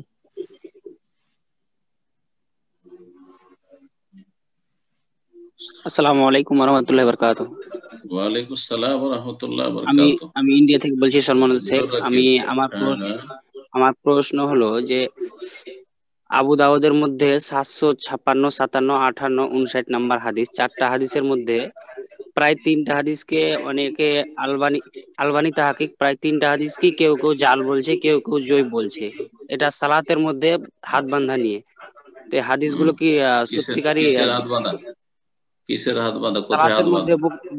বুকে হাত বাঁধার জন্য যে হাদিসের নাম্বার বললে হবে না, হাদিসের বিষয়বস্তু বলতে হবে। আমার সামনে আবু দাউদ নেই যে আবু দাউদ নিয়ে বসে আছে, 2-3টা নাম্বার মুখস্থ করে চলে আসবেন আর বলবেন এটা তরিকা না প্রশ্ন। হাদিসের বিষয়বস্তু বলে কি আছে হাদিসগুলো প্রায় আলবানি তাহকিক হাদিসগুলোকে বলছে হাদিসগুলো জাল, কেউ বলছে জাল, কেউ বলছে জয়ীফ। এই হাদিসের উপর আমল করা যাবে না। হাদিসে কি আছে, কি কথাটা লেখা আছে বাংলায় বলেন। জি, জানা আছে হাদিসের বিষয়বস্তুটা কি? সেটা সঠিক বলতে পারছি না। তাহলে বিষয়বস্তু সামনে সপ্তাহে বিষয়বস্তু নিয়ে আসবেন। জি, আরেকটা প্রশ্ন হচ্ছে যে মানে আমি আমার পরিবারের মধ্যে আপনার মতো একজন আলেম করতে চাই, তো এই বিষয়ে আমাকে কি করণীয় করতে হবে? আর আপনারা একটু আমাদের মতো ছোট করবেন না, অনেক বড় আশা রাখতে হবে। আমি এর আগে বলেছি যে এত ছোট মোটা আমরা আলেম না, আমরা তালেব ইলম। যারা আলেম আর আল্লামা তাদেরকে বলি এসব কথা। আমরা আলহামদুলিল্লাহ ছোট মোটো মানুষ। আর আমি মনে করি যে প্রত্যেক মুসলিম অনেক বড় আশা রাখবে আল্লাহ রাব্বুলের কাছে, অসাধারণ আশা রাখবে। নিজের জন্য অসাধারণ, আল্লাহর কাছে কোনো অসাধারণ না। আল্লাহ আপনার ঘরে, আমার ঘরে ইমাম বুখারীও তৈরি করতে পারে, ইমাম ইবনে তাইমিয়াও তৈরি করতে পারে, জি, ইমাম মুহাম্মদ বিন আব্দুল ওয়াহাবও তৈরি করতে পারে, জি, বড় বড় আলেম তৈরি হইতে পারে। সুতরাং ছোট মোটো আমরা আশা রাখবো না আল্লাহর কাছে।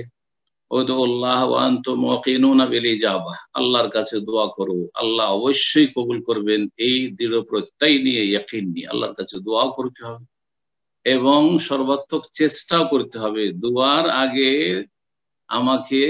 আমাকে পরিকল্পনা তৈরি করে এতদূর পর্যন্ত আমি যাব, আমার ছেলে মেয়ের প্রতিপালন করতে, তার জন্য আমাকে চেষ্টাও রাখতে হবে। আল্লাহ যেন আমাদের তৌফিক দান করেন। তার আগে যেটা শুরুতে লাগবে সেটা হচ্ছে ইখলাস, নিষ্ঠার জন্য।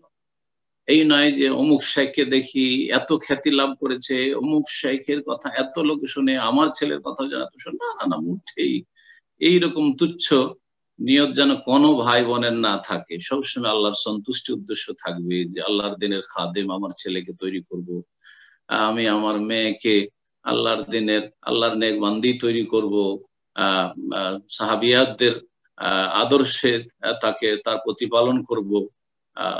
এইভাবে ভালো নিয়ত রাখবেন ইনশাআল্লাহ তাআলা। ইন্নামাল আমালু বিন্নিয়াত, মানুষের যেমন নিয়ত হয় সেই অনুযায়ী আল্লাহ বরকত দিয়ে থাকেন। মানুষের আমল নির্ভরশীল নিয়তের উপর। আল্লাহ যেন আমাদের নিয়তটাকে অত্যন্ত ইখলাসপূর্ণ করার তৌফিক দান করেন এবং ভালো আমাদেরকে পরিকল্পনা নেওয়ার এবং সে অনুযায়ী আমাদের এগিয়ে যাওয়ার তৌফিক দান করেন।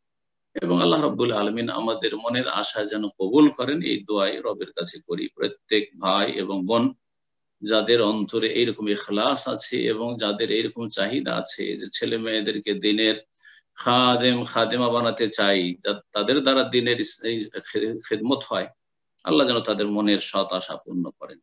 জাযাকুমুল্লাহ খাইর। বারাকাল্লাহু ফিকুম। ইনশাআল্লাহ এই পর্যায়ে প্রশ্ন করবেন জাহিদুল আল আমিন, আপনি প্রশ্ন করুন।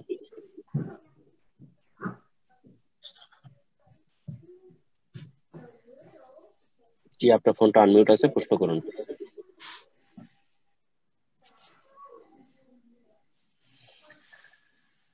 জাহিদুল আল আমিনকে আমরা শুনতে পাচ্ছি না, তো ইনশাআল্লাহ আমরা আরেকজন ব্রাদারকে সুযোগ করে দিচ্ছি। অনেক প্রশ্ন করবেন জাহাঙ্গীর, আপনি প্রশ্ন করুন। জি, আসসালামু আলাইকুম, আমি নিউ ইয়র্ক থেকে জাহাঙ্গীর বলছিলাম। জি জি বলেন। শাইখ ভালো আছেন? আলহামদুলিল্লাহ, আলহামদুলিল্লাহ ভালো আছি, বলেন। আমার ছেলের ব্লাড টেস্টে ব্লাডের মধ্যে লিড পাওয়া গেছে, মানে সীসা। তো এখানে ওই যে অ্যাপার্টমেন্টে আমি ভাড়া থাকি তার নামে যদি আমি করি, মামলা করি, তাহলে লাখখানিক ডলারের মতো পাওয়া যায়। এই টাকাটা কি আমার জন্য হালাল? আপনার ছেলের যে ব্লাডে আপনার সীসা পাওয়া গেছে সেটাতে কি তিনি দোষী, অভিযুক্ত?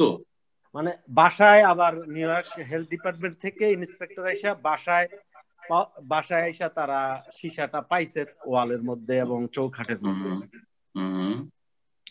তো তারা এটা সিল মাইরা দিয়ে গেছে এবং অ্যাপার্টমেন্টের যে মালিক সে এগুলা আবার ঠিক করে দিবে। আর আমি ডাক্তারের সাথে কথা বলছি, ডাক্তার বলতেছে এটা বেশি একটা মেজর না, আমরা যে মেডিসিন দিচ্ছি এটা 2-3 মাস পরে আবার ব্লাড টেস্ট করলে এটা হয়তো বা ঠিক হয়ে যাবে। মানে সে পয়সাটা কি সরকার দিবে না ওর কাছ থেকে নিয়ে দিবে ফাইন করে তাকে? মেবি মনে হয় অ্যাপার্টমেন্টের মালিক থেকে ফাইন করে দিবে, ফাইন করে নিয়ে দিবে। যদি তার কাছ থেকে ফাইন করে দেয় সরকার, তাহলে এই ক্ষেত্রে জরুরি যে সেই ব্যক্তি আসলে দোষী। আপনার ছেলের আক্রান্ত হওয়ার ক্ষেত্রে তার ভূমিকা রয়েছে বা সে দোষী বলে সাব্যস্ত, এটা যদি হয় তাহলে ফাইন করে নেওয়া বা সরকার ফাইন করে যদি দেয় তাহলে জায়েজ। আর যদি না হয় তাহলে তার সাথে অবিচার হবে, সে মুসলিম কারণ মুসলিম। পক্ষান্তরে সরকার যদি দেয় যে আপনার ছেলে অসুস্থ হয়েছে সুতরাং সরকার এখানে অনুদান দেবে, তাহলে সরকার অনুদান নিতে পারেন, কোনো অসুবিধা। জি, আল্লাহু আ'লাম। জাযাকাল্লাহু খাইরান। তো এই পর্যায়ে প্রশ্ন আবার আমি সুযোগ করে দিচ্ছি জাহিদুল আল আমিন, আপনি প্রশ্ন করুন। আসসালামু আলাইকুম ওয়া রাহমাতুল্লাহি ওয়া বারাকাতুহু। শাইখ আসসালাম ওয়া রাহমাতুল্লাহি ওয়া বারাকাতুহু। ভালো আছেন? জি বলেন। শাইখ, প্রশ্ন নাই, একটা কথা ছিল। আপনি যদিও শুক্রবার ওই বিষয়টা ক্লিয়ার করছেন, এরপর আমি আবার জিজ্ঞাসা করতেছি যে ওই যে আপনার একটা ভিডিও নিয়ে আরেক শাইখের সাথে লাগায়া মানে অনেক কিছু করছে, এরপর আপনার নামে অনেক কিছু ছড়াইতেছে, তো আপনি নসিহামূলক ওইসব মানুষের জন্য কি বলবেন? আর আমরা সাধারণ মানুষ যারা আপনাদের বক্তব্য শুনি বা সঠিক পথে চলার চেষ্টা করি, আমাদের জন্য কি নসিহা করবেন শাইখ, একটু যদি বলতেন এই বিষয়ে ক্লিয়ারলি। জাযাকাল্লাহু খাইরান। যথেষ্ট বলেছি, জুমার দিনে যে 23-24 মিনিট আলোচনা করা হয়েছে সে বিষয়ে যথেষ্ট। ইনশাআল্লাহ আপনারা দিন শিখুন। প্রথম কথা, ইখলাসের অত্যন্ত অভাব আমাদের যারা সহিহ আকীদার দাবিদার ভাইরা তাদের মধ্যে, যার ফলে সামান্য কিছুতেই নিজের ব্যক্তি স্বার্থটা অনেক বড় হয়ে যাচ্ছে, দুনিয়াবি পার্থিব স্বার্থটা অনেক বড় হয়ে যাচ্ছে, যার ফলে এই কলহ বিবাদগুলো সোশ্যাল মিডিয়াতে, আল্লাহ রাব্বুল এই সমস্ত ফিতনা থেকে যেন বেঁচে থাকার তৌফিক দান করে। আমি মাঝে মধ্যে চিন্তা করি যে যারা সোশ্যাল মিডিয়াতে এত ঝড় তুফান তুলে রেখেছে, তাদের কি ঘর সংসার নেই? আর তাদের কি কাজকর্ম নেই? তারা কি একেবারে কর্মহীন বসে আছেন? এত সময় দিয়ে ফালতু ফালতু কার জন্য এইসব লড়াই? কেউ কারো ডিফেন্স করছে, কেউ কারো ডিফেন্স করছে, আল্লাহ হেফাজত করে এইসব অনিষ্ট থেকে। তো এইসব ফালতু কাজ লায়ানি আমি মনে করি। হ্যাঁ, অসার কাজ থেকে নিজেকে বাঁচিয়ে রেখে এমন কাজ করেন, এহরাস আলা মা ইয়ানফাউকা, নবী সাল্লাল্লাহু আলাইহি ওয়াসাল্লাম, এহরিস আলা মা ইয়ানফাউকা, যেটা আপনার জন্য উপকারী সেটার জন্য আপনি আগ্রহী হন, সেটার জন্য আপনি উদ্গ্রীব হন। তো যেসব আমার যেটাতে কাজ দেবে সেটা আমি করব, আপনার যেটাতে কাজ দেবে আপনার, আপনার স্ত্রীর, আপনার ছেলে মেয়ের, আপনার বাপ মায়ের, আপনার আপনজনের, আপনার উম্মতের, ইসলামের, মুসলিমের, আর কে কি করলো না করলো এইসবের পিছনে আপনারা কেন পড়তে যাচ্ছেন? আল্লাহ রাব্বুল আলামিন সমস্ত ফিতনা থেকে যেন বেঁচে থাকার তৌফিক দান করেন, আর বাড়াবাড়ি সীমা লঙ্ঘন থেকে বেঁচে থাকার তৌফিক দান। অনেকে এই ইসলামের খেদমতের নামে গুনাহ করছেন, এমন হয়ে গেছে যে সহি আকীদার দাবিদার, কিন্তু আমরা এমন দিকে চলে যাচ্ছি সুবহানাল্লাহ, যে আবু হানিফা রাহিমাহুল্লাহ, শাফি, মালিক, আহমদ, তারা এত বড় বড় আইম্মায়ে কেরাম ছিল, তাদের তাকলিদ থেকে আসাটাকে কত বড় যে বাহাদুরি মনে করছে, আমরা তাদের তাকলিদ থেকে মুক্ত হইতে পেরেছি। কিন্তু সামান্য কিছু পড়াশোনা করেছি, তাদের ডিফেন্সের জন্য উঠে পড়ে লেগেছি, আমাদের এটা করতেই হবে। কেন ভাই? আরে ভাই, ওকে করতে দাও, তুমি তোমার কাজ করো, তুমি তোমার কাজ করো। আল্লাহ রাব্বুল আলামিন যেন বুঝার তৌফিক দান করে। আর তারপরে আর একটি কথা, যে এগুলো অধিকাংশ করেছে যাদের বিদ্যা অল্প। ভালো ভালো আলেম ওলামারা আছে দেশে, তাদেরকে কথা বলতে দেন, তাদেরকে কিছু লিখতে দেন। আপনারা 2-4 হরফ এদিক থেকে জোড়া তালি দিয়ে এর কাছ থেকে ওর কাছ থেকে নিয়ে আর তারপরে শুরু করেছেন। এগুলো কেন? কতটা শিখেছেন? একটা বই পড়ার তো সময় নেই, পড়ছেন না। একটি লেকচার 1 ঘন্টার, আমার লেকচার গুলো গোটা গোটা থাকে, মানুষ শোনেন না। আজকাল লেকচার ওই 3 থেকে 4 মিনিট, 3-4 মিনিটের কথা যদি লেকচার পাই, হ্যাঁ, তাহলে শুনবে, আর না হলে দিল টেনে, এত শোনা যাবে। আরে কি শিখবেন আপনি? কি শিখবেন? এলেম শিখুন, সূরা আসরের উপর আমল করুন, এলেম শিখুন। জি হ্যাঁ, এলেমের ভিত্তিতে আপনার ঈমানটাকে ভালো করুন, তারপর আমেলুস সালিহাত, নেক আমল করুন, আর তারপরে দাওয়াত দিন, আর ধৈর্য ধারণ করুন। জি, কারো উপর আক্রমণ করতে যাবেন না। আর কারো যদি ভুল হয়, যতই তাকে ভালোবাসেন না কেন, আমাকে যতই ভালোবাসেন না কেন, আমার যদি ভুল হয় সসম্মানে ছেড়ে দেন, কোনো কিছু না, ছেড়ে দেন। আর ভুল হইলেও সেটার পক্ষ থেকে আমাকে প্রতিবাদ করতে হবে, সেটাকে সহি করার জন্য টেনে হেসড়ে চেষ্টা করতে হবে। এসব ব্যর্থ চেষ্টা করবেন না, না হলে আল্লাহ লাঞ্ছিত করবেন। আল্লাহ রাব্বুল আলামিন যেন বুঝার তৌফিক দান। জাযাকুমুল্লাহ। আল্লাহুম্মা আমিন। বারাকাল্লাহু ফিকুম। তো ইনশাআল্লাহ আমরা প্রোগ্রামের একদম শেষ পর্যায়ে চলে এসেছি। তো ইনশাআল্লাহ এ পর্যায়ে প্রশ্ন করবেন পারভিন আক্তার। আপনি প্রশ্ন করুন।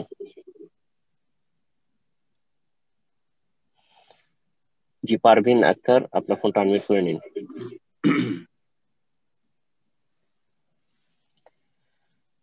সম্ভবত বোন বুঝতে পারছেন না। তো ইনশাআল্লাহ আজকের সর্বশেষ প্রশ্ন হচ্ছে, ইনশাআল্লাহ আপনাদেরকে আমরা যারা বাকি রইল অর্থাৎ তাদের প্রশ্ন আমরা নেক্সট উইকে নেওয়ার চেষ্টা করব। আজকের সর্বশেষ প্রশ্ন ফায়সাল, আপনি প্রশ্ন করুন। আসসালামু আলাইকুম ওয়া রাহমাতুল্লাহ। শেখ, আমি বাংলাদেশ থেকে বলছি।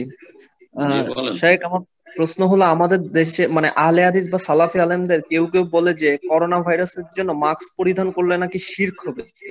আবার বেশিরভাগ সালাফি আলেম বলেছে যে মাস্ক পরিধান করা এবং হাতে স্যানিটাইজার ব্যবহার করা জায়েজ।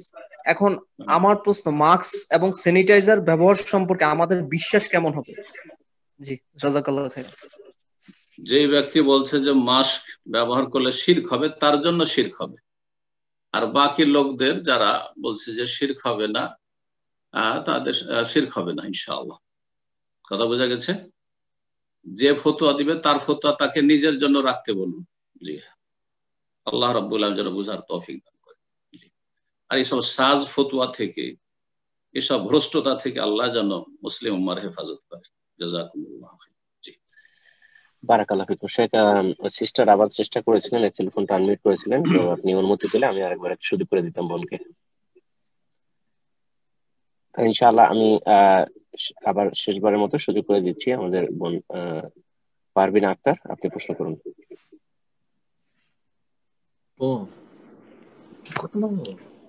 হ্যালো, আসসালামু আলাইকুম। ওয়ালাইকুম আসসালাম ওয়া রাহমাতুল্লাহি ওয়া বারাকাতুহু। জি, আমি নিউ ইয়র্ক থেকে বলছি।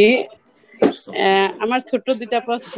একটা হলো আমার বোনের তরফ থেকে, আর একটা আমার বোনের তরফ থেকে। আমার বোন এক তালিমে যায় এখানে। তো কোন তালিম? আপা নাকি বলছে তাবলীগের তালিম না জামাতি তালিম? জামাতি তালিম, কোরআন শিক্ষা দেয়।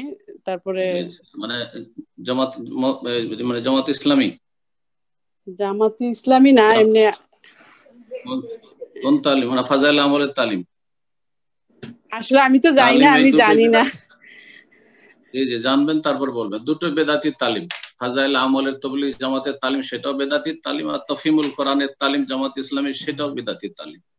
এই দুই বেদাতি তালিম বাদ দিয়ে যদি কোরআন হাদিসের তালিম হয়, আর তাফসীর শুনুন, তাফসীর যদি হয় তো তাফসীর করনেওয়ালা যাতে করে কোন আলেম হয়, আলেমা হয়, আর জেনারেল লাইনের শিক্ষিত তাফসীর করতে বসেছে এইরকম তালিমে যাওয়ার দরকার নেই।